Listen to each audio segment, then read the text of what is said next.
Hey everybody, it's John Meyers from Write Better Together. Look everybody, it's Emily Brooks. Hello, John Meyers. We interrupt this, whatever you're watching, for a commercial. A commercial? That sounds like the way I started the last commercial. Well, is this the same commercial? No, I know. So I was watching the internet, Emily, and We're on watching the internet. Yes. And on the internet, I learned that we were writing a book and that we were only a third of the way done. We are. And it didn't have a subtitle. And like the book's done already. And it has a subtitle. So what's going on with our book, Emily?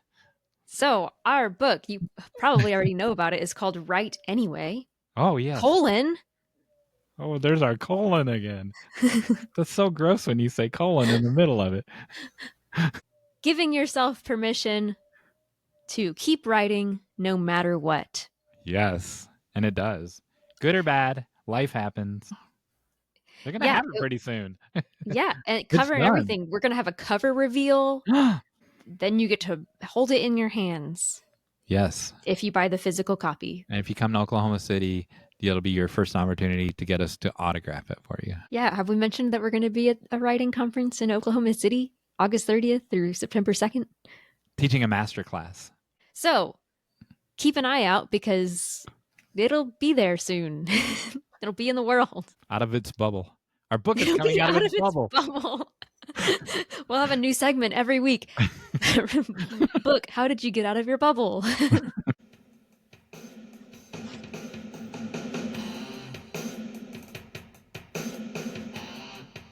Welcome everybody to Write Better Together. I'm John Meyers. Hey, look everybody, it's Emily Brooks. Hello, John Meyers. Hey, what are we talking about today? We have quite the guest. Yes, we do.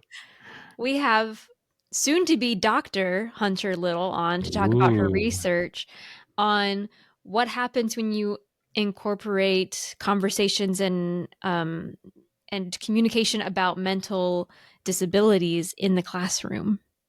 She actually did a study. She did a study, and it's fascinating. So, great conversation with Hunter. Before that, we're going to have call to action responses. Yay. Hunter's going to give a new, really excellent call to action. Oh, yes.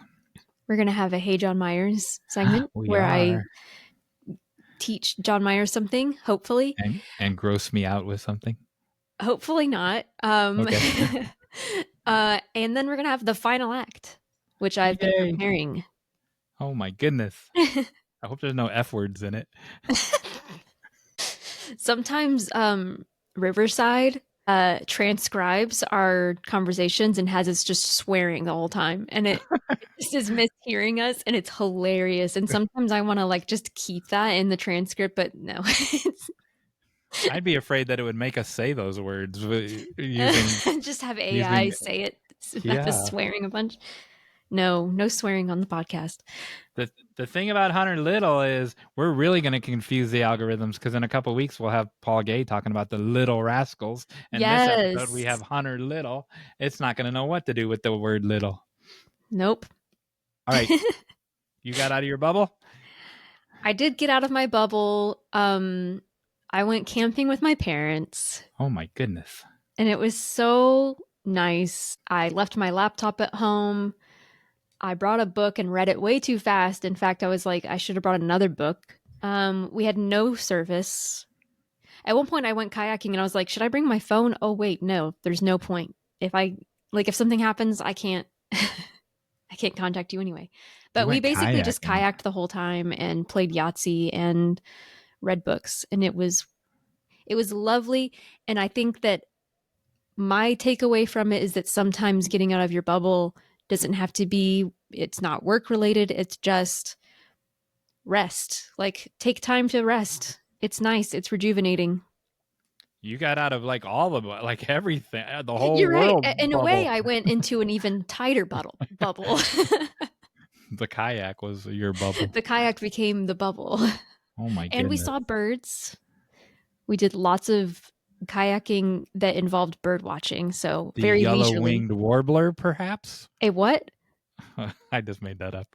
I mean, that's pretty similar to actual. We saw a prothonotary warbler. Of course you did. How did you get out of your bubble? I got out of my bubble by doing one of our call to actions where you said, try to go get a rejection. And Oh. speaking of books, I don't ever submit books to anything.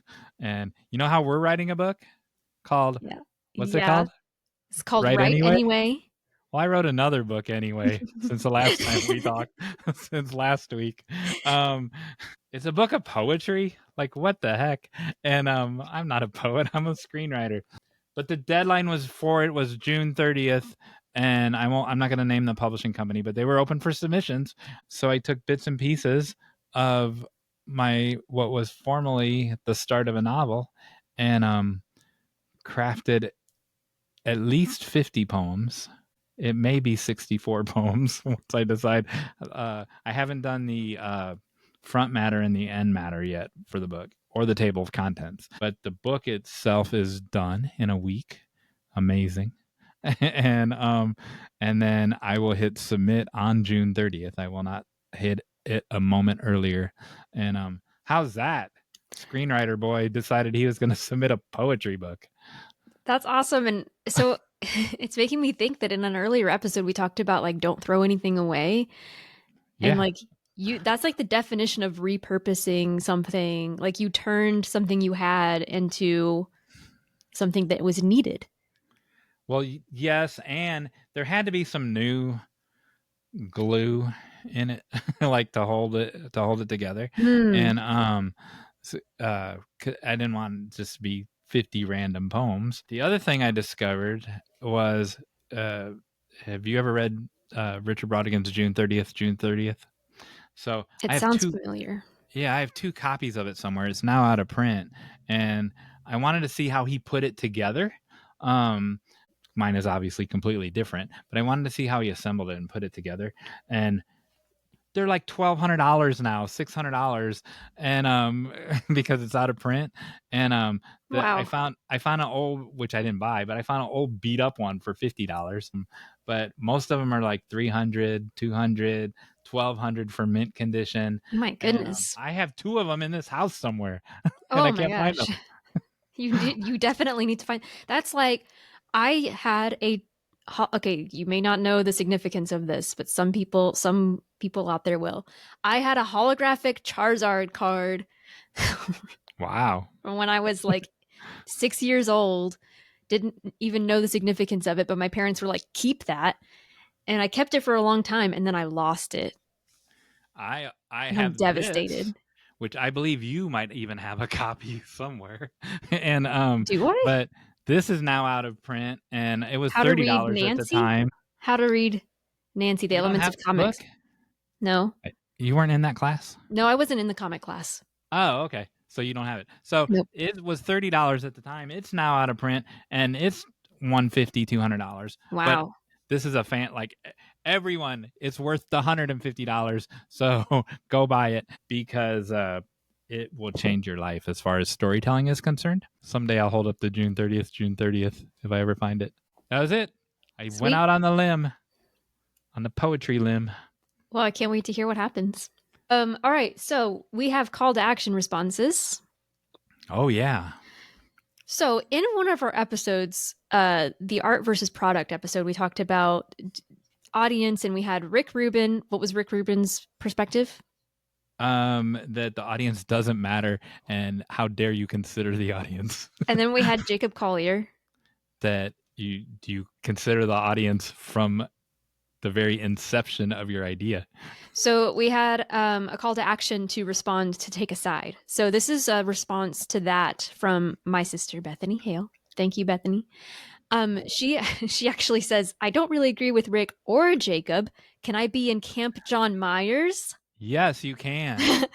She says, I think that audience doesn't matter in the context that you shouldn't cater to or change your work based on the lowest common denominator just to reach more people. But, capital letters, you should still keep in mind who you're writing for because your work doesn't exist in a vacuum. And I definitely agree that there isn't just one way to do things, but the craft of writing exists in a tradition that goes back hundreds of years, and we are building off of that. Brilliant. That Bethany. Yeah, she's She's smart. By the way, everybody, if you have opinions on that, then let us know. We had another response. So every Monday we do self promos. Yes. On Facebook. So everybody, please share your work and your crafting or whatever you're doing on those pages. We got a response from Ashley Hargrove. We know her. We met her in person. We did. And she shared on our promo page, or on our promo post. Yes. Marriage Bites is a horror comedy about a married couple trying to rebuild their marriage while suddenly facing the husband being turned into a vampire. Oh my gosh, I hate when that happens. Based on a true story, apparently. Struggling to stay alive gets pretty hard when they test various social media theories and try to protect their town while having no clue at what they're doing. By the way, this could also be considered a response to our other call to action of sharing your log line. Oh, yes, it could be. Right? Because that's a log line right there. The Full of Vampire Puns film was featured in Indie Rap magazine with all kinds of perks and can do regular contributions. Happy with just sharing. And then she says, join, I'm going to get these names wrong. Joe Comera, myself, Darren Ewing, Sean C. Phillips, Nicole Butler Vegas, Daniel Emery Taylor, Wynn Reichert, Joseph Bodkin, aka Pongo the Demon Clown, and many more as the fangs come out. We film at the Thunderdome Studios, Studio Huntsville, and more. And she says marriage is about to bite pretty hard. So all the way from Huntsville, Alabama, wound up in our little self-promo thing. Yeah. What platform? I don't remember. What platform is she fundraising on? And we'll put the link in the show notes. It's Indiegogo.com. Oh, okay. Yep. And yeah, so we can share that with everybody. If anyone knows Dr. Ted Hovitt, now retired, and he lives in Minneapolis, he hates puns. So we need to make sure that he hears that he's aware of this project. Looking at the log line as well, it's just so funny. And I mean, I think it's good that it said horror comedy at the very beginning, because if it didn't, I would probably just be like, well, that's it. If it's taken too seriously, it's like too much for me. But knowing it's a comedy makes you just to laugh at the line, like about the husband being turned into a vampire. It's just funny. It's a funny concept. Yeah, I think it's going to do well. Speaking of doing well, here's our conversation with Hunter Little. She's done so well for herself. She has. We're proud of her.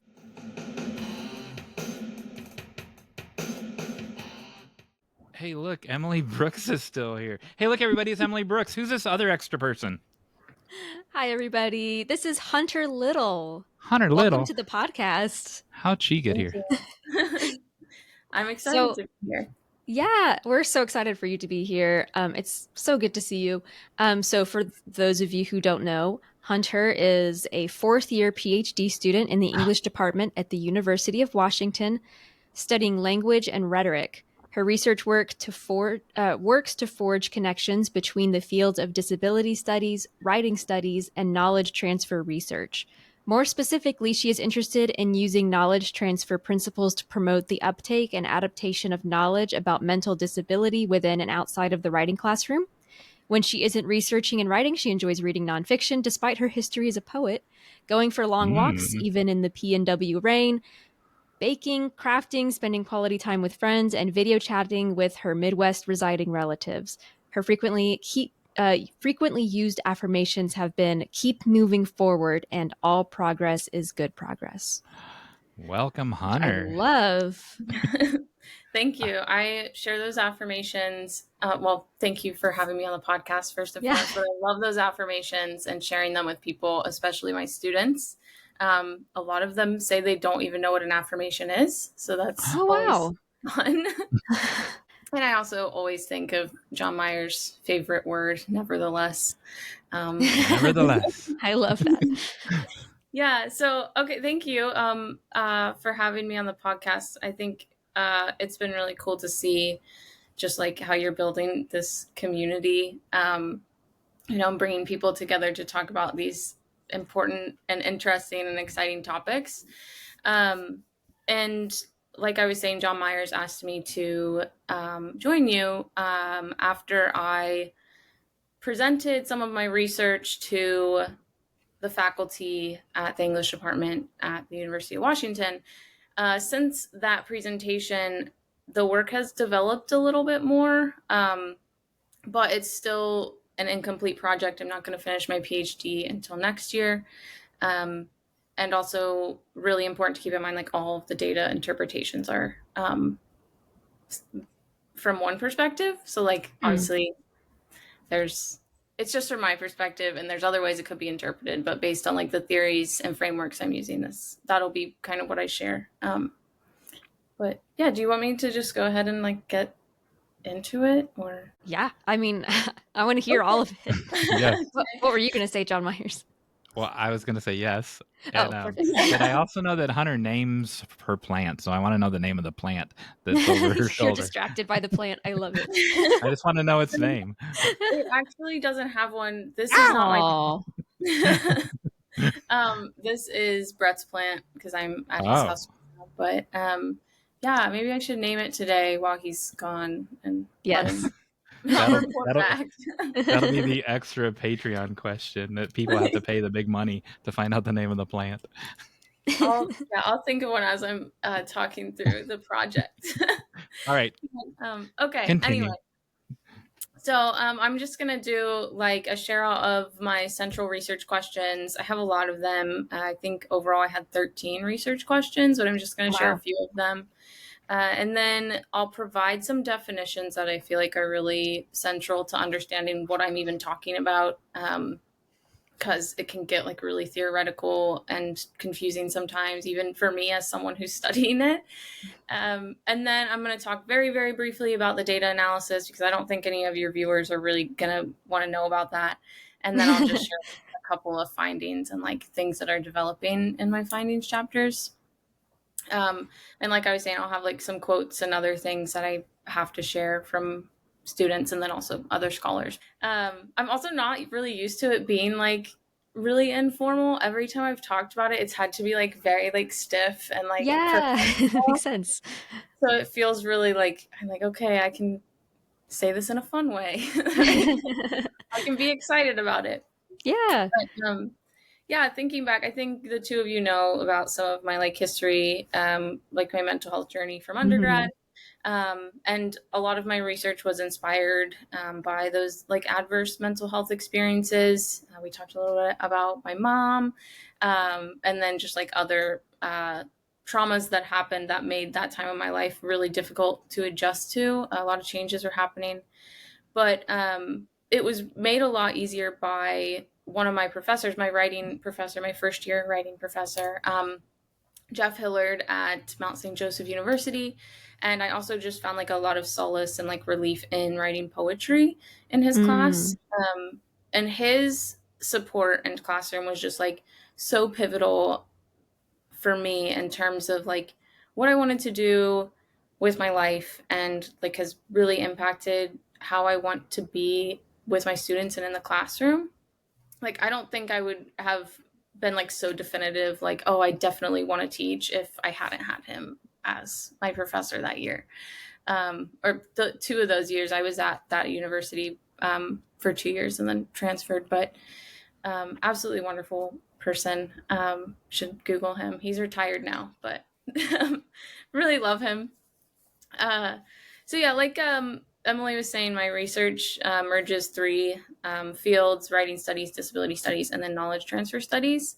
And really the deepest thing, like at its core, my research, what I want my research to do is make college experiences better for students with mental disabilities, or those who experience mental disability symptoms, whether that's like permanently or temporarily. So that's what's at the root of all of this. And I hope that that all kind of comes together, makes sense by the end of this conversation. But my big central research question was what happens in the writing classroom when we center discourses of disability and mental disability specifically. And then, like I said, there was a lot of sub-questions that followed that. I had 2 sub-questions, and then those sub-questions had their own sub-questions, which came out to 13 total questions. And I had like some that were more like transfer study focused, which I'll share just 2 of them. I'm not going to give you all of my research questions because you don't need that. But one of them was, what changes occur when students are reading and writing about mental disability, and to what extent can these changes prepare students for future engagement with mental disability?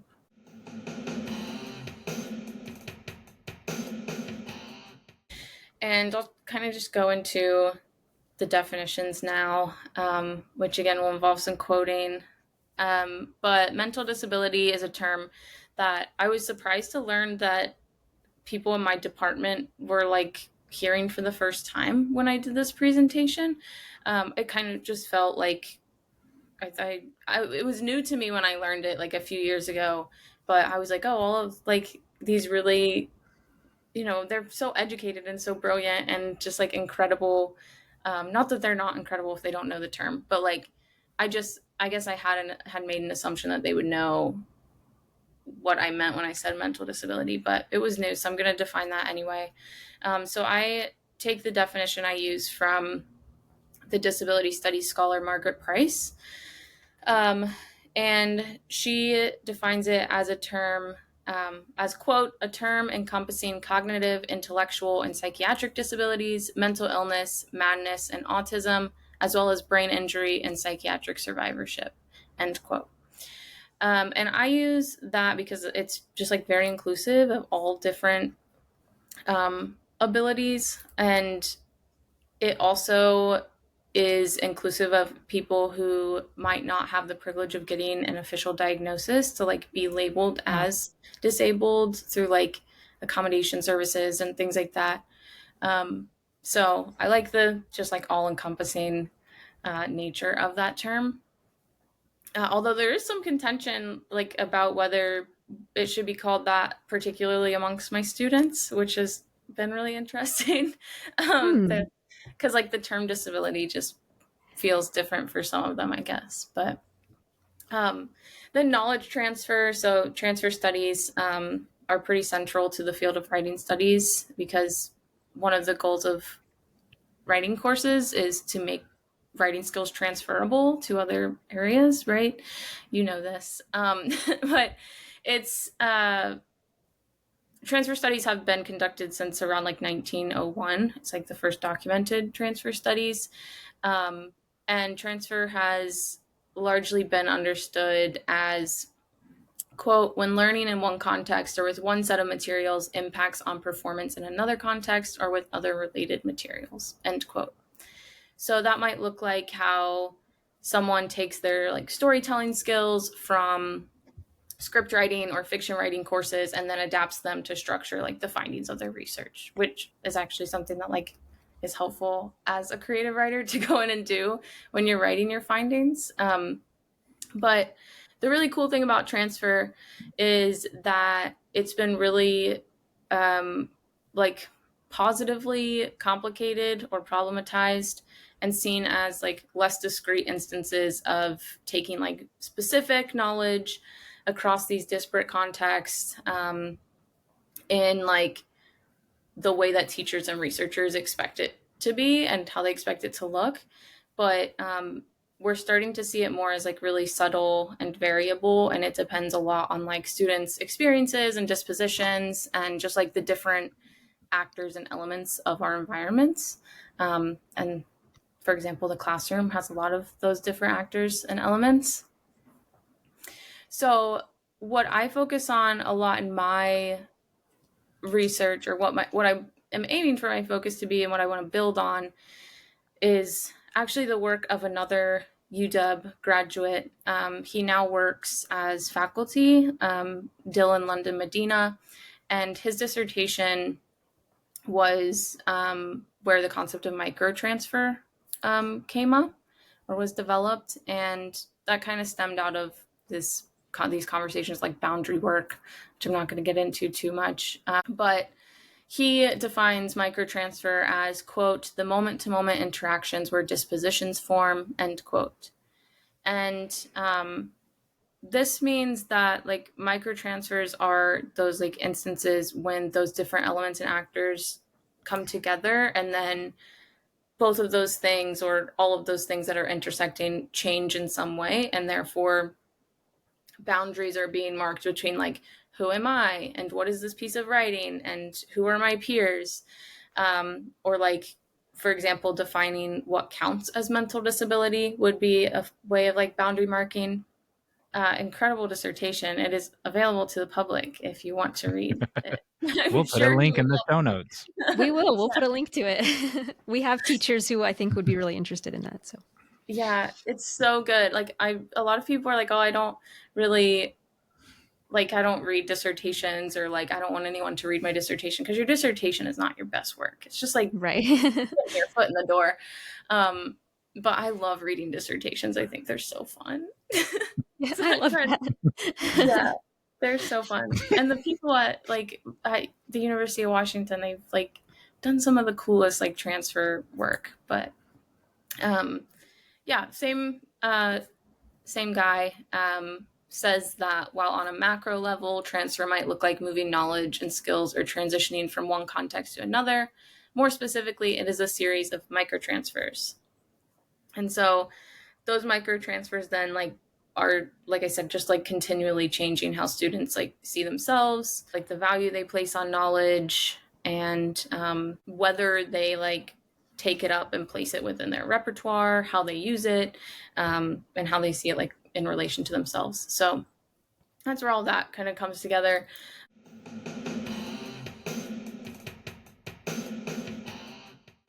So my research, because I had human subjects in my research study, I had to get International Review Board approval, which I thought was going to be a lot more difficult of a process than it was. But I did get exemption, and so I was able to like work with my human subjects, which are just participants or like readers. Sounds so ominous. Well, so I do have a question. So I had to do that for folk studies, and it back then it was 9 1-hour classes, and then you had a test at each one, and you had to get over 80% or 90% on each of the 9 tests. And are you saying it's easier now? Yeah, I just had to get like a like certificate, like a training certificate, and like that I did online. And then I shouldn't say just, like obviously I took it very seriously because I care about my students and protecting them and things like that. But yeah, I filled out like this very long protocol. I don't remember how many pages, but it's a lot of pages. And then I submitted it, and they sent back some like revisions and questions that I had to like edit and then send back again. And then they were like, oh yeah, you're exempt. And so I was able to, then follow the protocol. It's pretty interesting, pretty easy. Nice.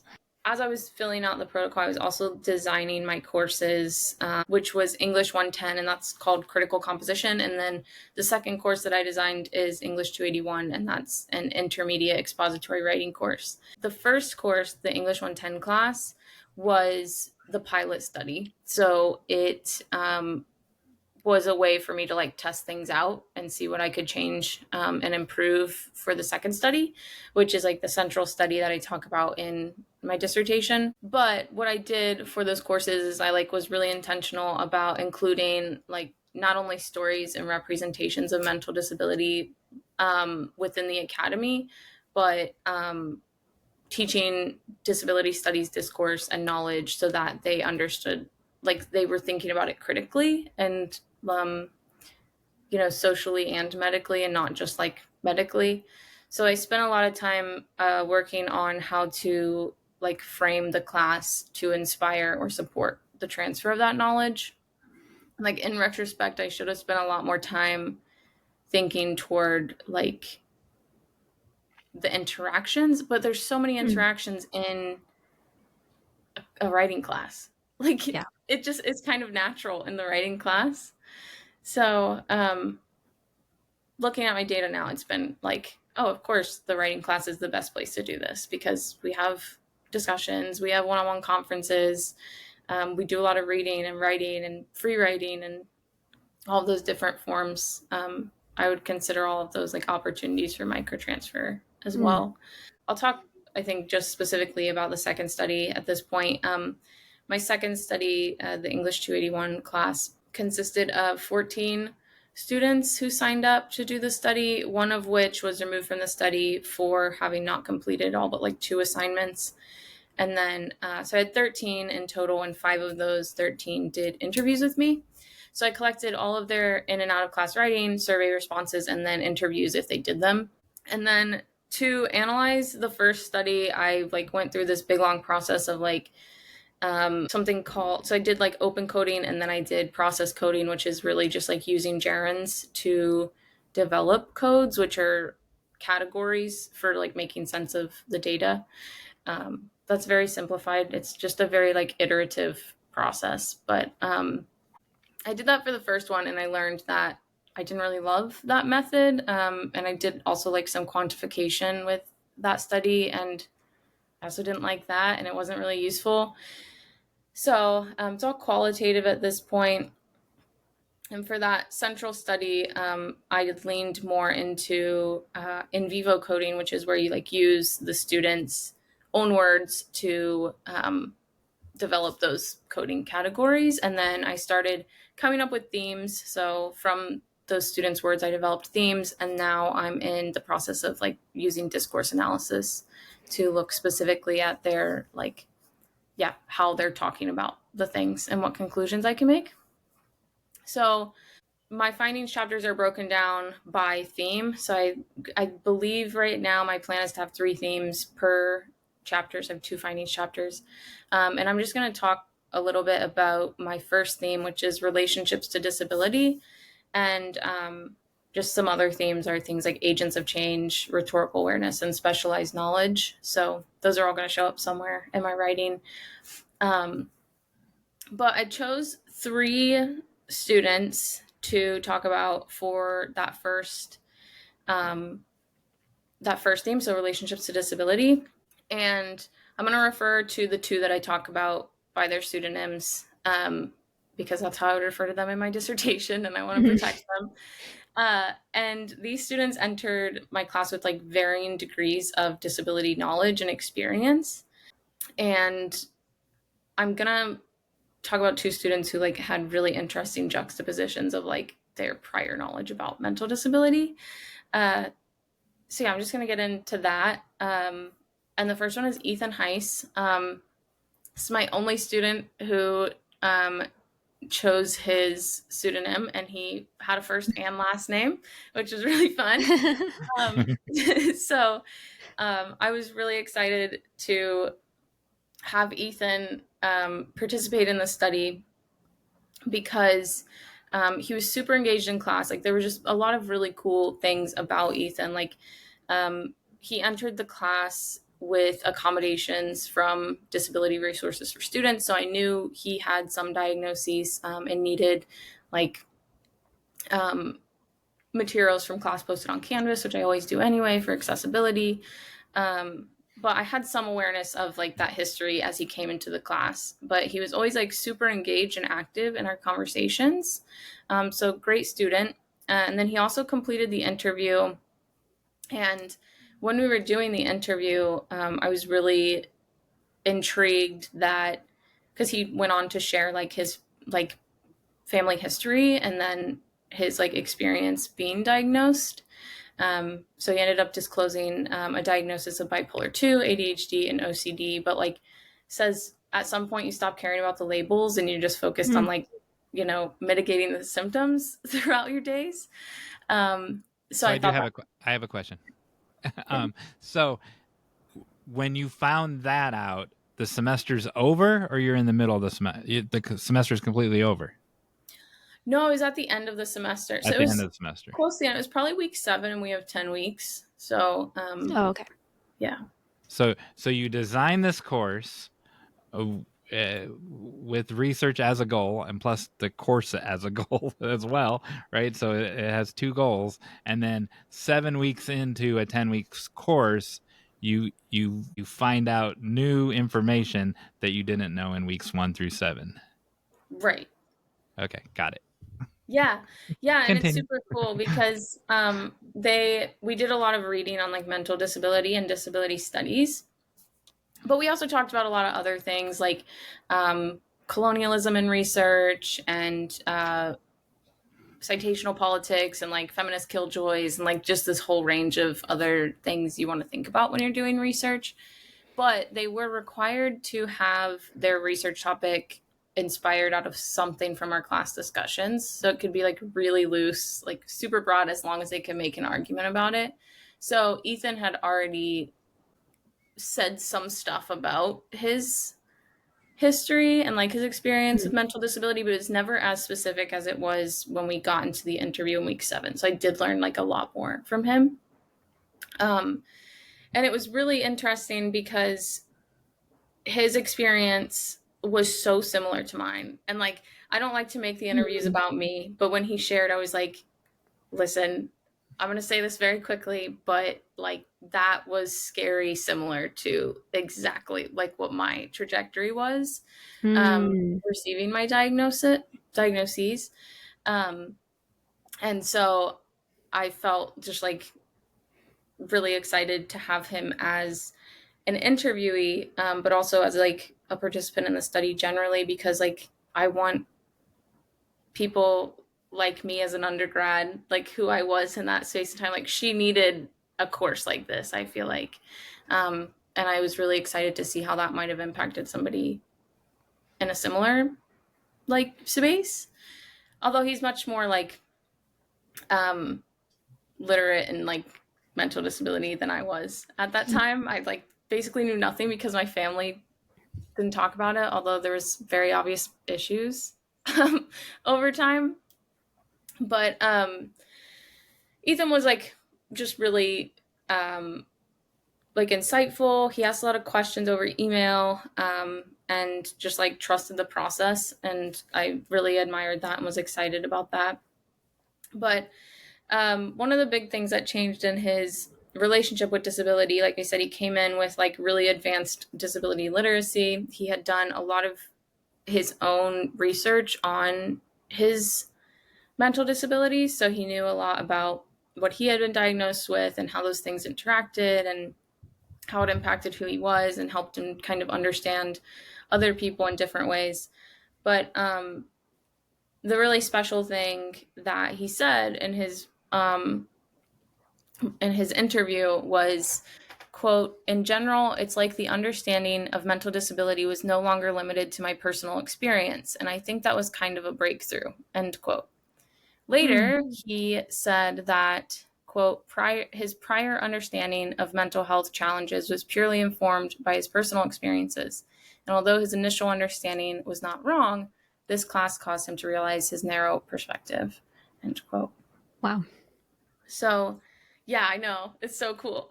Like, it's, yeah, just really exciting because he, I don't know, had this disposition. Like, it shows that disposition is really important. He didn't come in with, like, he knew a lot, but he wasn't, like, so expert. He was closed off to learning more. And so, it just, like, really reinforced, you know, that idea about dispositions being important for transfer. And then, like, the idea that knowledge transfer is very social.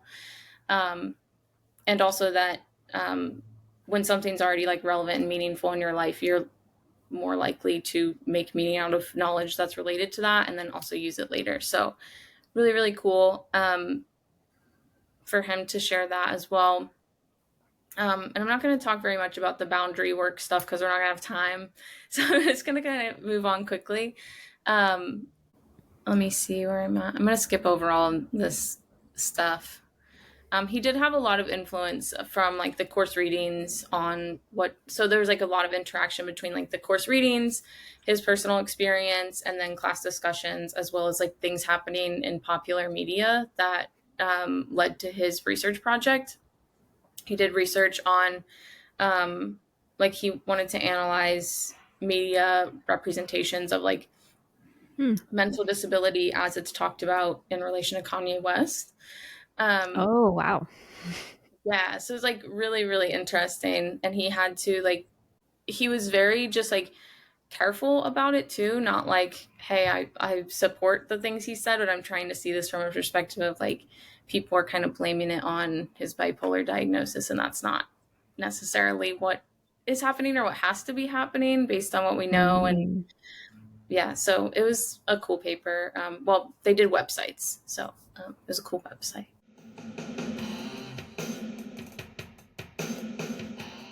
So I'll talk quickly about Peter, although I'm very excited about Peter. And I am very excited about Peter because he surprised me.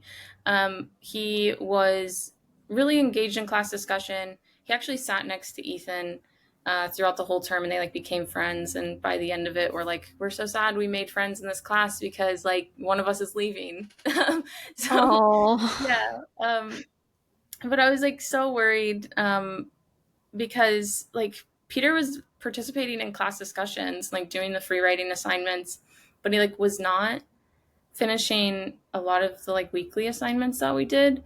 And so I just had this assumption that like, oh, he's not going to give me very much to talk about, or like I'm not going to have much of a story for Peter.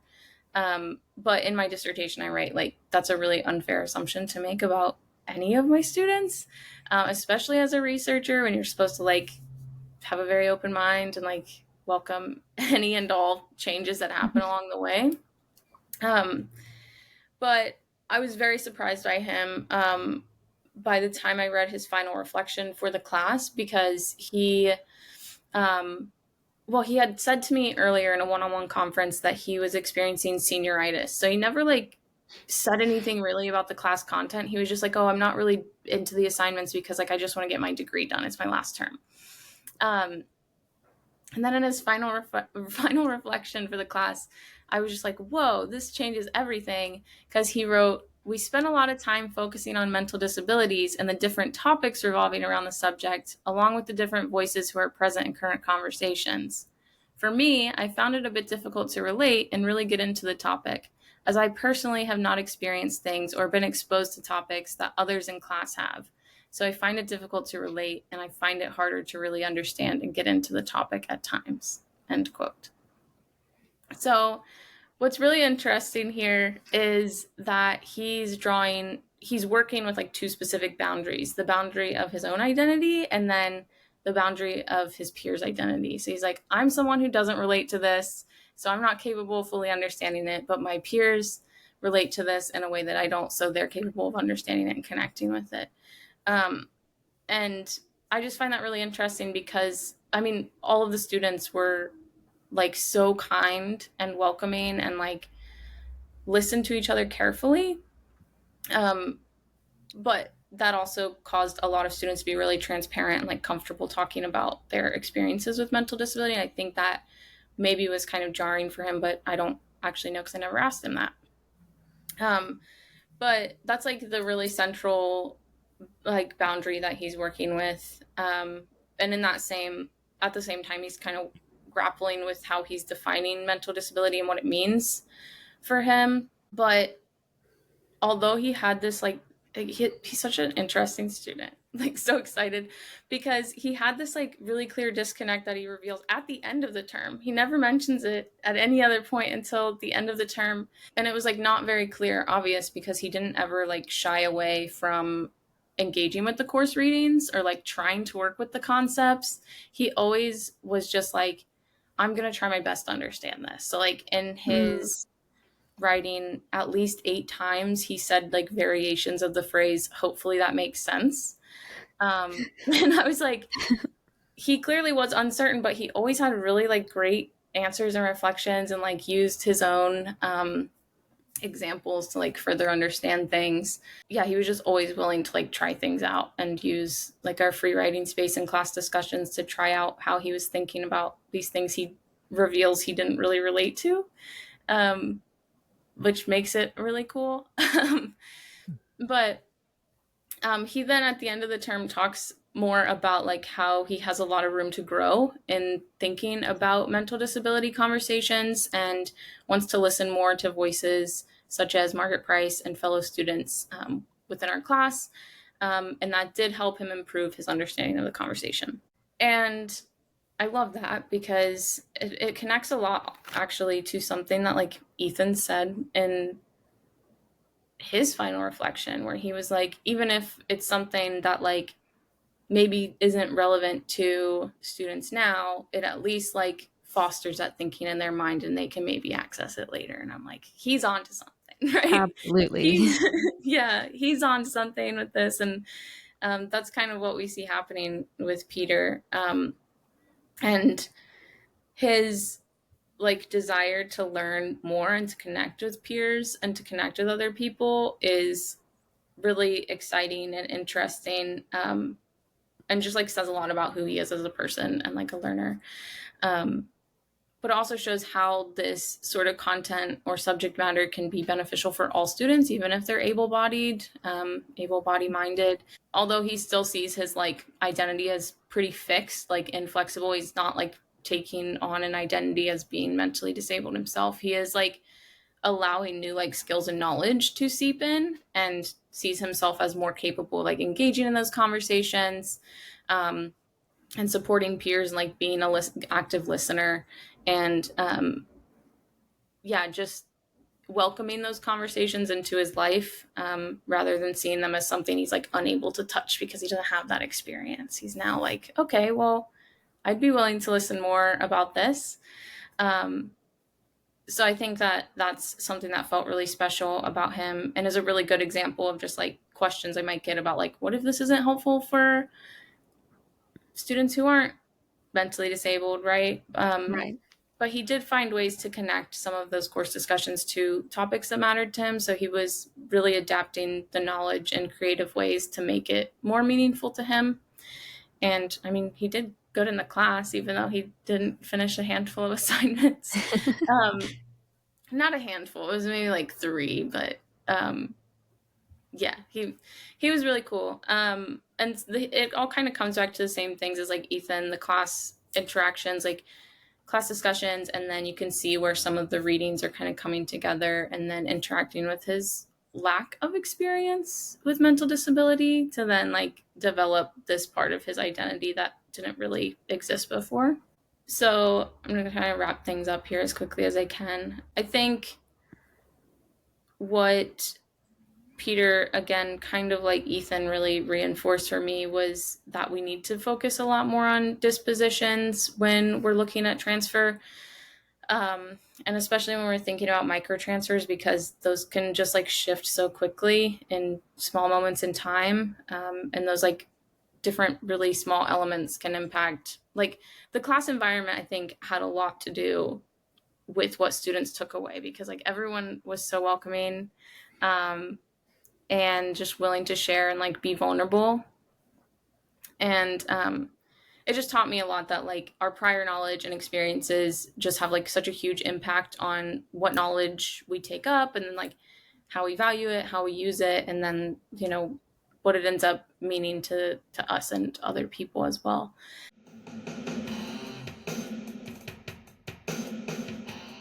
But before I end, that just reminded me of like one of the coolest moments in this class, which was we read the article, The Body-Mind Problem and the Possibilities of Pain by Margaret Price.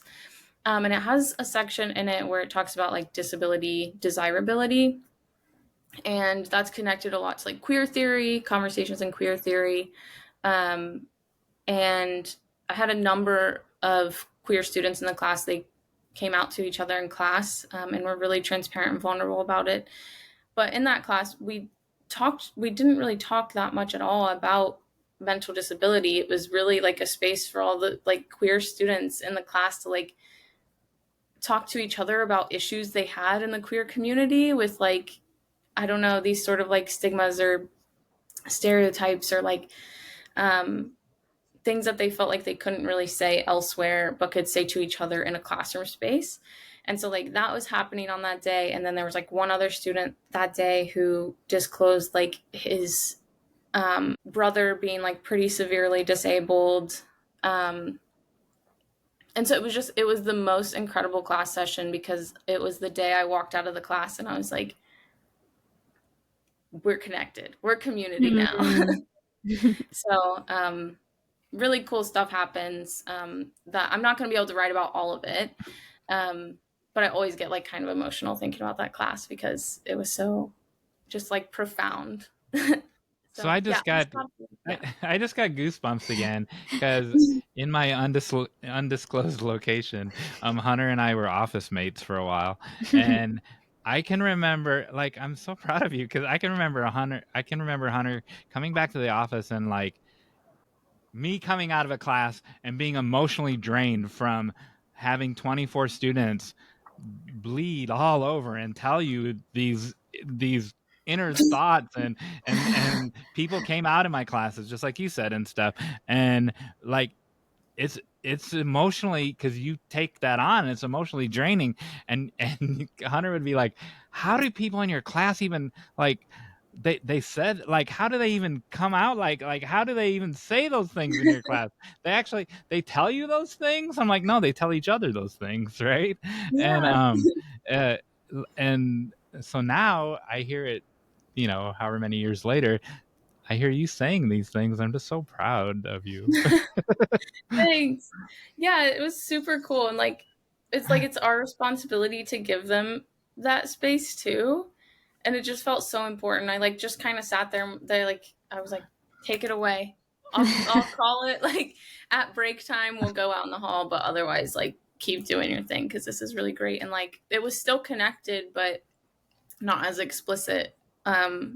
And it actually inspired the conversation or the research topic that the third student in that first theme ends up writing about. And it was just like really profound for her as well. And then one other student who participated in the conversation. And it was so cool too, because one of them, whose pseudonym is Foster, mentioned in their interview that after class, Ethan came up to them and was like, hey, thank you so much for like kind of leading that discussion. And it was just like, I don't know, so cool to see the support and like collective care coming out of that class. And now your call to action is going to be, are you an Ethan or are you a Peter? Right? No, not really. That was a joke. We don't need that one. Well, I know for a fact that we have Ethans and Peters listening right now, right? That's very true. And and then I was also thinking, not to go on a sidetrack, but I was also thinking when we started this community, everything that Hunter just said, that's what we're like. We said, unlock the door and get out of the way, right? And because that's what I used to do in the classroom, is like just stay out of their way and you can learn so much. And that's what we're trying to do here. And I heard it echoed back from Hunter, and it was lovely.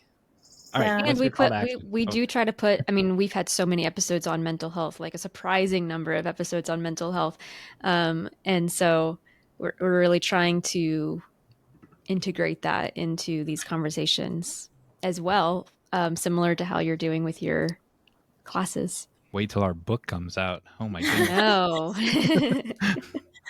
Let me know when you start working on that. Oh, it started. It's definitely started. We're doing a whole thing on inspiring people to write despite like any kind of nevertheless. Yeah, it's called Write Anyway. And so there's some mental health stuff in there. Yeah, it's so important. I feel like I get away from it often as like a PhD student. It's like I'll be like, oh, I'm going to start journaling again. And I'll journal for like 4 days in a row really intensely. And then life just gets too busy. And it's like, I don't journal for 2 months. Right. And it just feels like, oh, it's going to take away from my time to work. And then it's going to impact like my attitude towards work. And then I'm going to feel more depressed. Like it just, also connected. I relate to that.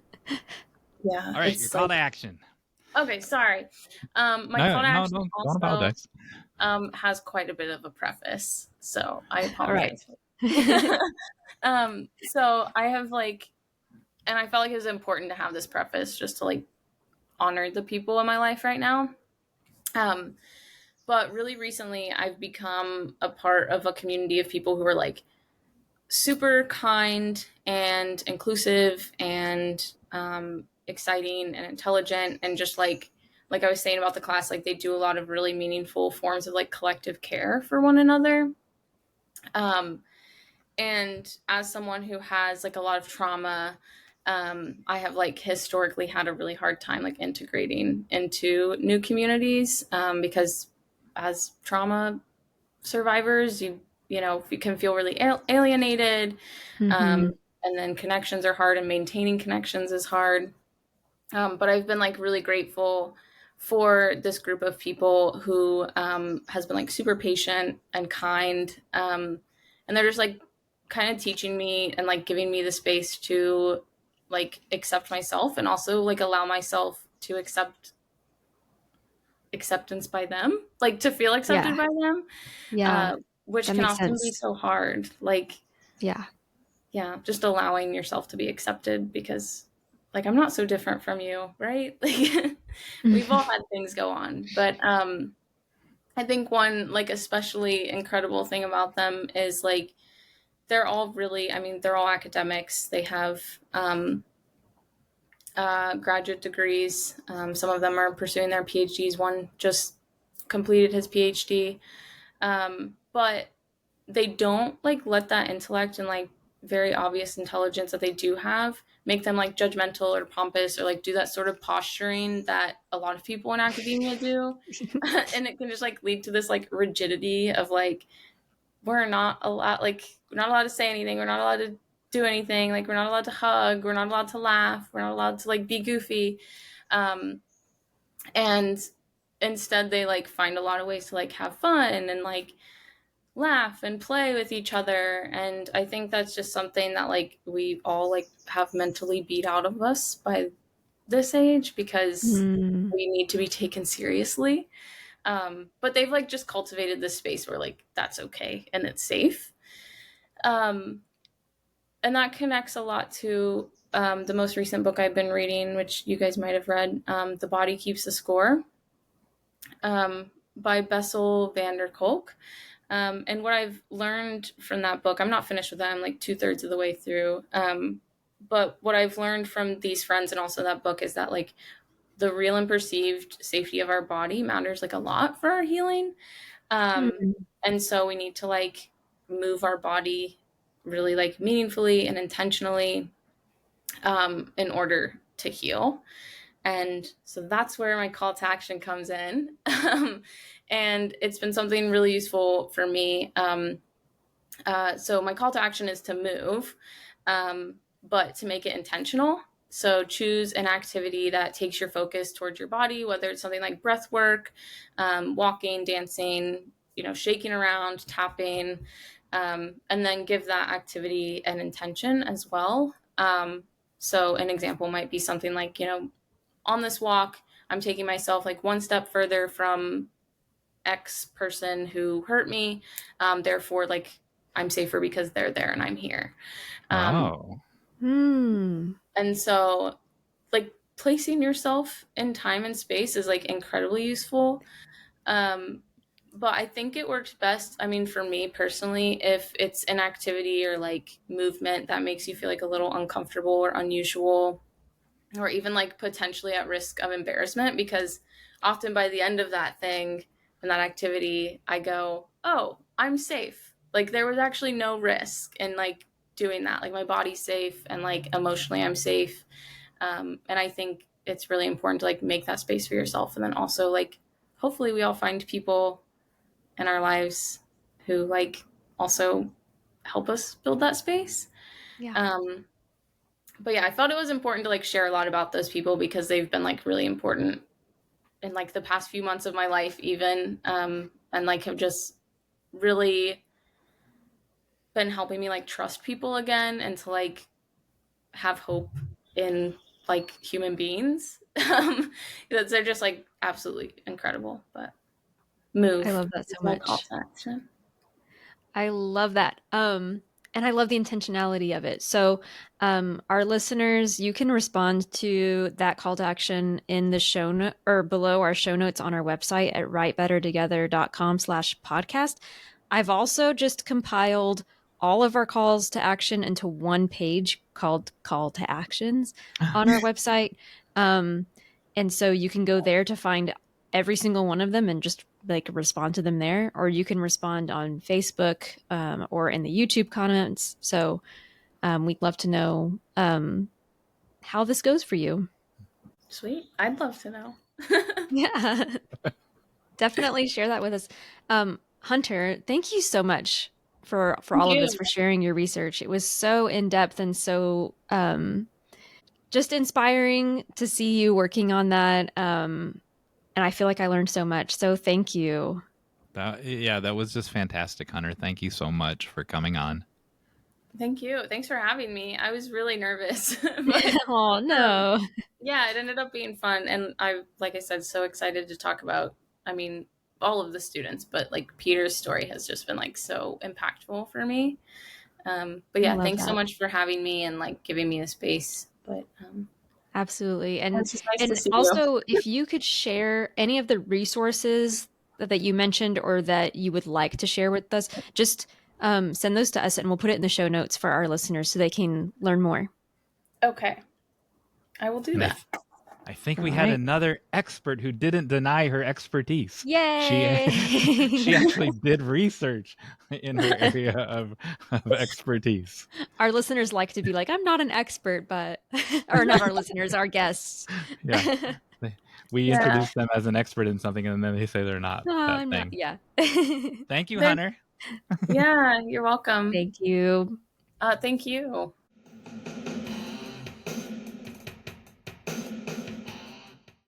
I told her this to her face, but I'm so proud of Hunter. Oh, I love that. And she got to see you. Like you've changed so much. You've grown so much. She's grown so much. I'm proud of both of you. I have not changed. I have not grown at all in 10 years. I'm the same as it ever was. It hasn't been 10 years. It's been 5, I think. Oh, okay. Same as it ever was. All right. What's next? Hey, John Meyers. Yes. So I watched a documentary and I actually have multiple facts. But I'm going to ask you a few questions to get us there. So the first question is, there are 3 different animals besides humans that have been documented and studied using tools. Okay. Do you know what those 3 species are? I know all 3. One would be a monkey. One, because you're Emily Brooks, so there's bound to be a bird. And then the third would be a weasel. What? A mole? Did you just make that up or do you know this? Because it's not on my list, but should it be on my list? Am I leaving one out? How dare you say I violate the integrity of Hey John Meyers by making things up? Tell us what the real 3 are. Okay, so you're correct about the first 2. The first one is primates.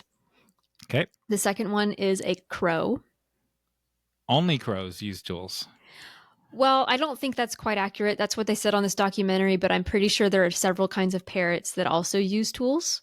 Oh. And various more what are the crows called? Morbids or something. I don't remember. Morbids? That doesn't sound right. Morbid bird? Corvids. Other types of corvids that have done this. The third one is the topic of our Hey John Meyers. It is it was not weasels. No. It Whales. It is not a whale, but it does live in the sea. It's not a mammal. SpongeBob SquarePants. No. It's known for its many appendages. Oh, it's either a squid or an octopus. Ding, ding, ding. It's an octopus. Did you know that one of them, their entire surface, I never remember if it's the squid or the octopus, their entire surface they see through their entire surface. Like their whole everything is eyes. Is one big eye. So if you ever see, if you ever see like a video of how a fly looks or how a bird looks coming out of both sides, when you see one from I think it's an octopus, but it might be a squid. When you see one from them, it's just like this shadowy thing because they see from everything. Everything is how they see. So as for an octopus, what happens is their skin has sensory. So it may not be a visual sense, but it's like they sense light and change. So they're actually colorblind, but they can sense through their skin the various shifts in light and shades. They can see a person coming from 360 degrees. Wow. Because they see from everywhere. Wow. And so, yes, I might be overstating it by saying it's eyes. Well, it's kind of like saying that a bat sees through echolocation, right? There you go. It's not seeing in the same sense, but it is seeing.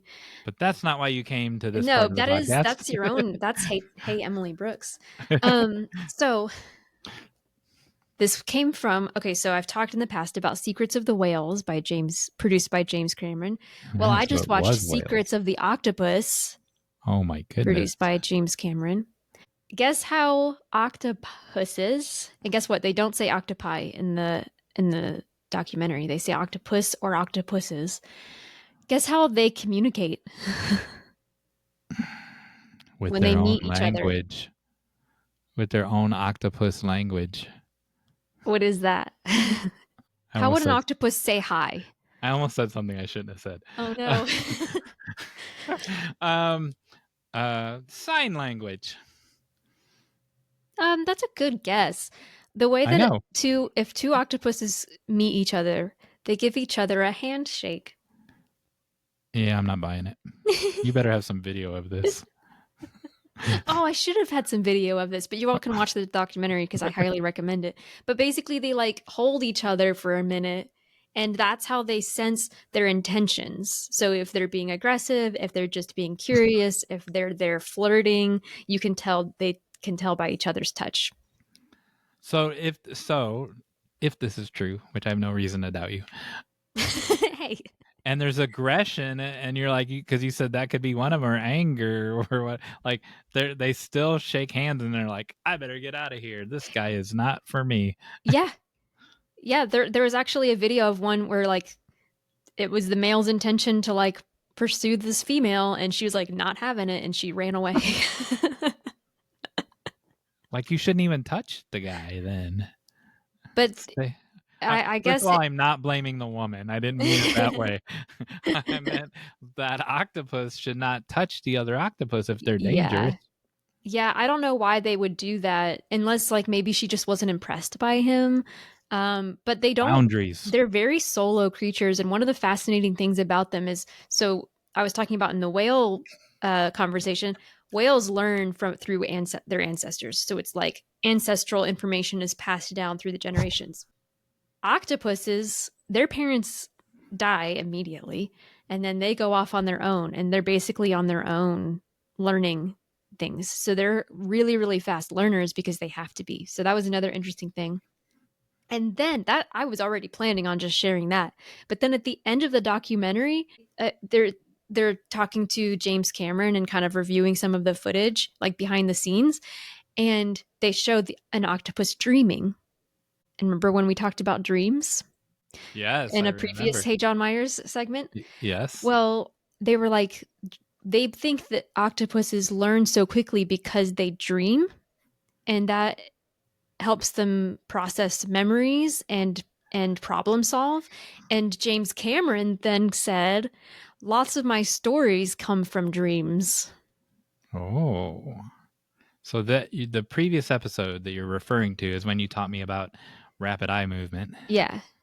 And if a octopus skin is the one big entire eyeball, is their entire when they're dreaming, is their rapid eye movement their entire bodies? No.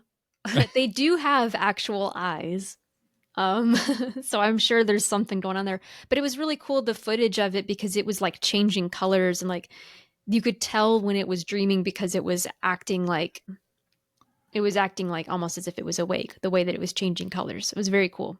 But yeah, James Cameron, inspired by, like he said, there are several scenes in Avatar that are inspired by dream scenes.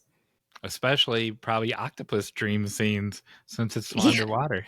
And I've never said this, but my first book that I wrote was inspired by a dream. But it ended up being completely different. I didn't know that. And so, are you going to tell me you saw an octopus while you were kayaking? Is that the word? No, there are no freshwater octopuses. That we know of. That's it. That's it. That's more than it. That was like that was a lot of three different things. But there's so many octopus. more fascinating things, so everybody needs to go, oh, octopuses will also shake hands with people too, to check them out. And will they also do the same thing? Like, oh, this is a creepy guy and get out of there? Apparently, so in the documentary, there's a woman that it like reached out and touched her, and I guess it sensed that she was safe because then it started grooming itself as if it didn't even care that she was there. Ew. That's like a sign of trust, though, that like, because it was covering its eyes and stuff, like it just did not even care that the diver was there. So it was fully trusting. Now I'm done. The things I learn on this podcast. Everybody needs to go watch Secrets of the Whales and Secrets of the Octopus, and those are on their National Geographic, so they're currently on Disney Plus. Is your goal for us to not ever eat an octopus by humanizing them, anthropomorphizing them? Yeah, I don't like eating octopus for that reason. But I'm not like against it, but I just personally don't. But you're okay with eating a weasel, apparently. I would never eat a weasel. I don't even think that's legal. All right. What's next? Well, listeners, if you want to always make sure that you know when what you can and cannot eat. What you can and cannot eat, then make sure that you subscribe to our channel and to our podcast, wherever you're listening to the podcast, that you write us a review, because we would be forever grateful if you wrote us a review, because that's how people find us. Yes. And share us on your social media. And if it's on the Spotify, follow us. And I just read a thing which I'm not familiar with, and so if Emily's not familiar with it, I'm gonna be putting her on the spot. But iTunes has changed how podcasts are followed. In the last 2 or 3 weeks, and so I don't know what the new way is, but however that new way is, do it, please. Yes, please. Thank you. Speaking of ringing the bell, yes, it's time for the final act. Yay. And today's final act is called Do You Ring the Bell? Oh my goodness. Do I get to know the prize?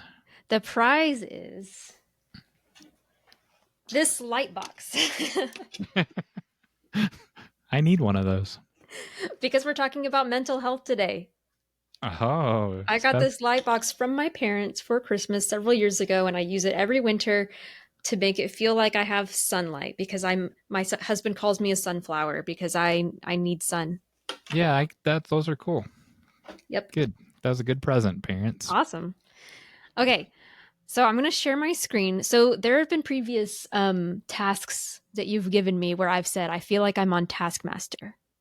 Yes. Which is a British comedy show where the people do weird tasks. So I'm going to give you a real task from Taskmaster. Oh my goodness. This show. And I might have to bleep some of this. But I'm going to share my screen. All right. So here is the task. So before you start, I'm doing this task. You are okay. So I know you don't have a bell. If I had thought ahead bell, of but time, I got to get up and get it. I would have. You have a bell? Yeah. You want me to get up and get it? Sure. I was just going to say, would you ring the bell or not? I got up to get the bell, and it was literally right in front of me the whole time. Because I was going to do the ring the bell so you wouldn't forget. What's funny? I had it on here. So that's yes, amazing. I have a bell. Okay, so that you already had a bell, because I was just like, well, there's no way he has a bell, so I wasn't going to even ask you to ring a bell. I was just going to be like, going to remind you to ring the bell, but then when that time came, I couldn't find it. Oh my goodness. Okay, here is the task. Okay. Do the opposite of the following. All right. Notice he said, do the opposite. Do the opposite of the following.